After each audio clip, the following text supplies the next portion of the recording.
കഴിഞ്ഞ വീഡിയോയിൽ മക്കളുടെ സ്വഭാവ രൂപീകരണത്തിന് അച്ഛനും അമ്മയും നല്ല രീതിയിൽ മക്കളുടെ മുന്നിൽ ജീവിച്ച് കാണിച്ചു കൊടുക്കണമെന്ന് ഞാൻ പറഞ്ഞിട്ടുണ്ടായിരുന്നു. അങ്ങനെ അതിനൊരു കമൻറ്റ് വന്നിരുന്നു, സർ ഹസ്ബൻഡ് ഇല്ലാത്തവർ എന്താണ് ചെയ്യേണ്ടത് എന്നുള്ള ചോദിച്ചിട്ട്. സോ ഇവിടെ എനിക്കൊരു കാര്യം പറയാനുള്ളത്, നമുക്കറിയാം നമ്മുടെ മുന്നിൽ പല സ്ത്രീകളെ സംബന്ധിച്ചിടത്തോളം ഡിവോഴ്സ്ഡ് ആയ ആൾക്കാരുണ്ട്, അതുപോലെ തന്നെ ഭർത്താവ് മരിച്ചുപോയ ആൾക്കാരൊക്കെ കാണാൻ പറ്റും.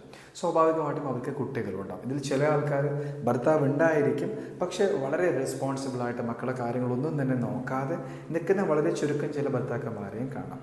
സോ ഇങ്ങനെയുള്ള സാഹചര്യങ്ങളിൽ നിങ്ങളും മക്കളും മാത്രമാണെങ്കിൽ അങ്ങനെ നിൽക്കുന്ന ഭാര്യമാരോടാണ്, അല്ലെങ്കിൽ അങ്ങനെ നിൽക്കുന്ന സ്ത്രീകളോടാണ് എനിക്ക് പറയാനുള്ളത്, ഒരു പേടിയും നിങ്ങളുടെ ജീവിതത്തിൽ വേണ്ട. കാരണം നിങ്ങൾ ചരിത്രം ഒന്ന് എടുത്ത് മറച്ചു നോക്കിക്കഴിഞ്ഞാൽ നിങ്ങൾക്ക് കാണാൻ പറ്റും, അമ്മ എന്ന് പറയുന്ന ഒരൊറ്റ വ്യക്തി കൊടുത്ത കോൺഫിഡൻസിൻ്റെ പുറത്ത് ജീവിതത്തിൽ വലിയ മാറ്റങ്ങൾ ഉണ്ടാക്കിയ ഒരുപാട് പ്രഗത്ഭരെ നമുക്ക് കാണാൻ പറ്റുമെന്നുള്ളതാണ്. അപ്പം ഞാൻ പറഞ്ഞു വരുന്നത്, അച്ഛനും അമ്മയും ഒരുപോലെ നിൽക്കണമെന്നൊരു നിർബന്ധവുമില്ല.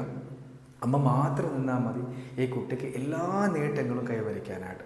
പക്ഷെ ഇവിടെ ശ്രദ്ധിക്കേണ്ട പ്രധാനപ്പെട്ട ഒരു കാര്യം എന്ന് പറയുന്നത്, നിങ്ങൾ ഒറ്റയ്ക്ക് ഡ്രൈവ് ചെയ്യുന്ന സമയത്ത് ഈ അമ്മയെ സംബന്ധിച്ചിടത്തോളം മെൻ്റലി ഫിസിക്കലി നിങ്ങൾ ഫിറ്റ് ആവുക എന്ന് പറയുന്നത് വളരെ പ്രധാനപ്പെട്ട കാര്യമാണ്. പല അമ്മമാരുടെയും പ്രോബ്ലം മെൻ്റലി ഫിസിക്കലി അൺഫിറ്റാണ്.